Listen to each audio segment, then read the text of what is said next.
তোমাক যে মানুষটা জিগাবো যে তুমি কি কাজ করো বা হয়তো কি করো বা হয়তো তোমার ইনকাম কত, মানে তুমি কিরম ইনকাম করো, ওই কামের থেকে কিরম ইনকাম করো, সেই মানুষটা মানে তোমার মনে করো যে কতটুক লেভেল, মানে তুমি কতটুক লেভেলের মানে মানুষ ওটা মাফে তোমার কতটুক মানে সম্মান দেওয়া যায় বা হয়তো তোমার লগে কিভাবে কথা কওয়া যায় ওটা জাজ করে, বা হয়তো তুমি তার তুলনায় কি লেভেলের মানুষ, সেই জন্য কিন্তু সেই মানুষগুলো জিগায় যে মানে তুমি কি কাজ করো বা হয়তো তোমার ইনকাম কিরম, মানে মাসে কিরম আয় করো, এ ধরনের কথা জিগায়।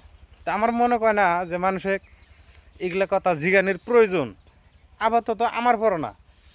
কিন্তু আর আমি মনে করি না যে মানুষে কর ঠেকা আছে যে আমি কিরম ইনকাম করি বা হয়তো আমি কি জব করি। এক কথাই কুলি কবার পারি যে মানে আল্লাহ আঙ্গরে অনেক ভালো রাখছে, আল্লাহ যে হেলে চলাইতেছে অনেক ভালো রাখছে এহিনি। তা আমার কথাটা কতটুকু যুক্তিপূর্ণ, তো মানে জানাবেন একটু।